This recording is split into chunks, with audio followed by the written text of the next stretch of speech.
A's across both, the board. A and Yeah, A? yeah. Okay. You give them an A because they did what they should do, which is retain their quarterback. The quarterback that led them to a playoff victory. Not only did he lead them to a playoff victory over the Philadelphia Eagles, going into the season, Baker Mayfield came over from the Rams, signed a $4 million deal. He was betting on himself to be successful. Had a little bit of a rough patch at some point in the season, but fought through it, okay? And wind up connecting with Mike Evans, another guy that they retained. Once they retained Mike Evans and gave him his contract extension, you knew that they were going to make a run for Baker, and there was going to be some teams that liked the way Baker played, and they were going to try to take him from Tampa. Tampa stepped up. They gave him $50 million in guaranteed money, a 3-year, $100 million deal with some incentives that can push it up to about $115 million. He'll never see the 3 years on this deal because if Baker Mayfield does well, they're going to tear it up. He's only 28 years old. He'll be 29. When he gets to the back end of the deal, he'll be 31. 2 years from now, if he does anything like he just finished his season doing over the next 2 seasons, they're going to have to see him again to bring him to market value. That's why I say he won't see the end of this current deal here because they'll rip it up and they'll extend him again. So the ball is back in his court. I'm excited for him. He had the best season of his career, his young career, last season, and he deserved every single penny. And then some. And then some, and that's the point. That's why I'm going to give Baker a B for the deal, because I believe he could have hit the lottery if he had hit the open market.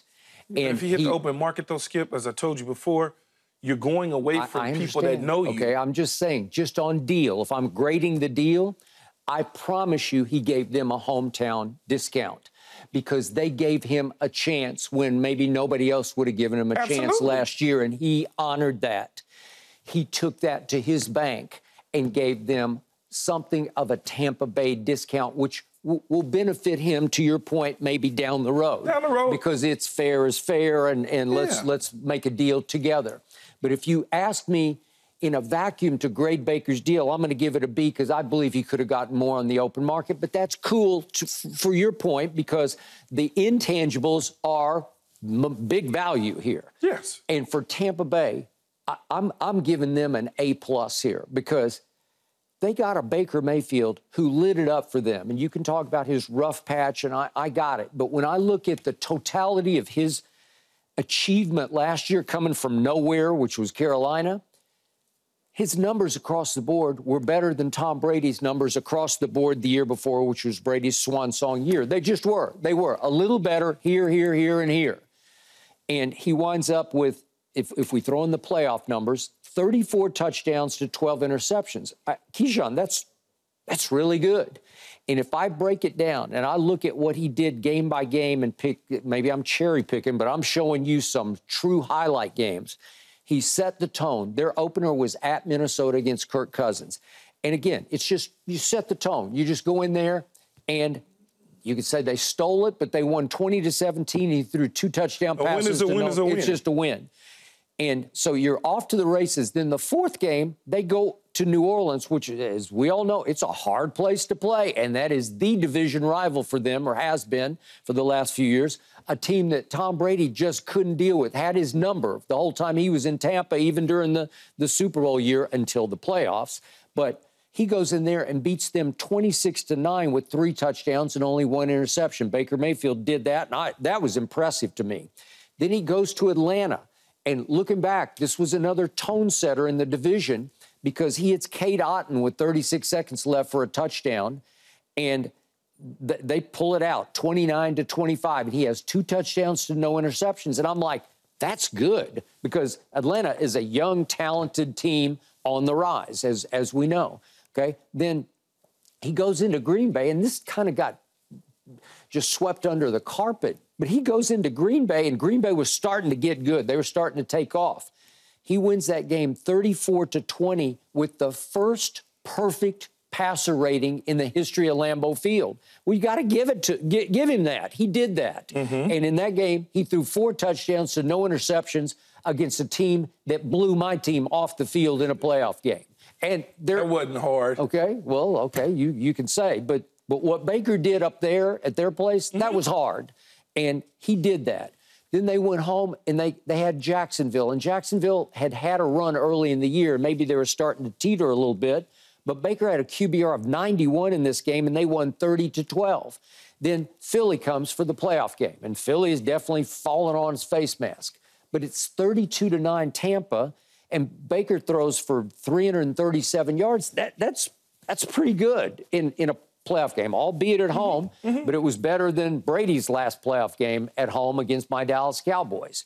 And then finally, he goes up to Detroit. Detroit's on fire, ready to go to the NFC Championship game at San Francisco, but he threw for 349 in that game.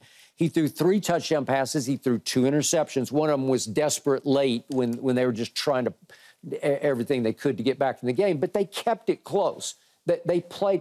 It was reasonable. It was way better than my team played at home against Green Bay. They look like a real live football team. So I just gave you a body of work. That's why they said, well, okay, we'll go to $50 million guaranteed, but we can't go anymore. And you can argue. Can't go anymore. They got the money to go anymore. Okay, but they probably could have, but they didn't want to risk. That's what they said. This is it. Yeah. This is the best we got. And Baker said, you know what? I'm good. I'm staying. Yes. And I love it. He didn't max out his money, but he maxed out the intangibles of it, the connection, the feel-goodness of it, because that fandom loves Baker Mayfield. I think that team fell slowly in love with Baker Mayfield. He loves the coaching staff. That they let him pick the new, remember, he lost Canales, obviously, who was very good for him. Yeah. But that Liam Cohen, remember, Liam Cohen coached him briefly at the Rams in that little pit stop that he had with the Rams when he beat the Raiders on that Thursday night. So he got a taste of Liam Cohen, and they let Baker pick his next quarterback coach. Liam had gone back to Kentucky, and he said, I want that guy. So he got his guy. So it's a feel-good situation. And to me, they're clearly the best. Do I think Baker Mayfield is going to be in Tampa for the next 8 years? There's a strong possibility of that. He's got potential. He's got to duplicate the same success. He does. Can't get complacent. Can't all of a sudden be something different than what he's always been. Okay? Because he'll have the opportunity, whatever little money you think he left on the table, he'll have the opportunity 2 years from now to make that up if he plays well. Because this type of deal is set up to where if he doesn't play well, they could easily say bye-bye to him 2 seasons from now. It wouldn't even bat an eye. Okay. So they bring in Mike Evans. They're going to bring in some players from free agency. And they tagged Antoine Winfield, they tagged Antoine one of the best at his position. They're going to move some things around on the defensive side of the ball. They will. But they're still going to have... They cut Shaq Barrett, so they're going to move on. Shaq Barrett. They may move on from Davis, but Devontae David. Yeah. But in the end of the day, this team has an opportunity to repeat itself like it did a year ago. 9-8, they may get another win or two, but they have an opportunity. And now when you have a quarterback, you have an opportunity. They have their quarterback, while everybody else is still trying to figure out who their quarterback's going to be. Atlanta's still trying to figure out who their quarterback's going to be. We don't know what's going on in New Orleans with Carr. We hope that Bryce Young turns into something in Carolina. So the division is there for the taking again. Yeah. They just got to seize the moment. Yeah. So I repeat what I said about AFC quarterbacks versus NFC quarterbacks. When you do have Baker Mayfield, at least you have a chance in the NFC to make some postseason noise. Yeah. Because, as you say, you look back and say, I'm down on Dak, but you can argue that he's the best quarterback left in the NFC. There's Matt Stafford. And there's Jordan Love, who's on the rise. And he could be up in there. But Baker's up there in at least the top 5 quarterbacks in the NFC. I'm pretty sure I've got him in my top 5. Yeah, he's probably... Okay, and if you want to say by default, you can have let me go now. Yeah. Okay, so if I got Dak, I got Jalen Hurts, I got Matthew Stafford, I got Jared Goff, Geno Smith, Brock Purdy. Jordan Love. Yep. Kirk Cousins has got to find a home. Yep, I'm not going to put him down on the list. Yeah, he's probably, Baker, Geno about even, so he's probably right there. He's better than Geno to me. they're about even. They're about even. You want to give him a little bit of a notch above? Okay, give him a notch above. Drop Geno down. So he's right at that sweet six spot. Okay. Because he's not better than Jared Goff. He's not better than Matthew Stafford or Dak Prescott. Okay, or Brock Purdy for that matter. So he's probably in that sixth spot. Yeah. Jordan Love is coming, you know. Listen. And that's okay. There's nothing wrong with that. If you in the top 6 quarterbacks in the conference, that means you got a shot. Yeah. It means you have a shot. Okay, so if you look at the totality of Baker's career, obviously he went first overall. I was a big fan of his, not because he played at Oklahoma. I just like the way he plays. I like his fire and desire, sort of. But you didn't like him at Texas Tech. Did I like him at Texas Tech? I didn't really even know of him at Texas Tech. Exactly. He so you like him because he played at Oklahoma. No, That's when you start watching him. I know, but there have been I didn't like Sam Bradford. I didn't like Jason White when Jason White won the Heisman Trophy, and I didn't like him. I didn't like his chances. Ouch is right. So the point is that he got off to a great start in Cleveland. He won 7 games as a rookie for a team that was 0-16. That worked. And then he struggled with Odell, and I'll go to my grave not understanding why those two didn't connect. Odell didn't want to be in Cleveland.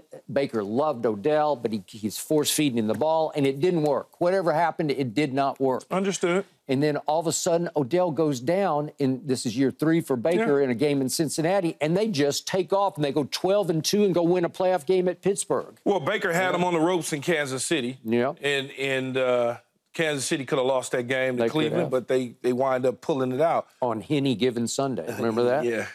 But when you look at Baker's tenure in Cleveland, some of the things that he did in Cleveland was a little bit of his fault. Some was the organization's fault. You can argue. I mean, you got to give him a little bit of that. It was a commercial fest. He was everywhere. It was just terrible. Baker this, Baker that. Progressive. Wasn't playing well. And, you know. At home with Baker Mayfield. Chirping back at fans and just worrying about the wrong things. I agree. Yep. Carolina it was Carolina. He was never going to be anything in Carolina. And the Ram thing just was, you were there because they needed an emergency quarterback because they didn't have one. But he did some good things. And he went in there and played well. He did. But when he got his team again and his opportunity with skill position players in Tampa, he showed up and he played well, and that's why he's now got a contract a little bit over $100 million with incentives. And back to your point, Mike Evans can make a lot of quarterbacks look real good because he is really good at 6 feet 5 inches tall. And I know he's past 30, so you can argue play. He can. Boy, I thought he had his best year last year. Yeah, people look at the ages and say, "Oh, well, this guy's on the wrong side at 30." Mike Evans can still play. Yeah. If he's still doing that at 40, who gives? I don't care. I don't give a damn. Can he play no matter what his age is? As long as he can play, and I don't see him slowing down anytime soon. So Baker's got his key target, and that was the key. If they didn't sign Mike Evans to an extension to allow him to walk into free agency today, then Baker Mayfield probably wouldn't be in Tampa Bay because it wouldn't make sense. Keyshawn, the harder I look at Mike Evans' numbers, they look like Hall of Fame numbers to me. When his career is over, he'll probably be in the Hall of Fame 4, 5, 6 years after, as he should. Maybe. Why wouldn't he? I know, but he's got potential to be first ballot. Oh, well, of course, yeah, but it's such a log jam at that position that you would just say he'll be in at some point in his career. He's had 1,000 yards every single year. He's been the number of Pro Bowls. He's won a Super Bowl. So when you start to look at everything like that in his career, you know, you have to say, oh, yeah, he's certainly going to be a Hall of Famer. Yeah. That's a good football team in a bad division. Yeah, I would say that. Yeah. A good football team in a bad division. Yeah. I got them as the favorite. You want to wait and see what Atlanta does. Yeah. I don't care about New Orleans now. I got to pick another team. You got to pick another team, unfortunately for you and your nephew. Yes, that is correct. Thanks for watching, Undisputed fans. Do you want more highlights from the show? Make sure to click that subscribe button for all the exclusive content from Undisputed.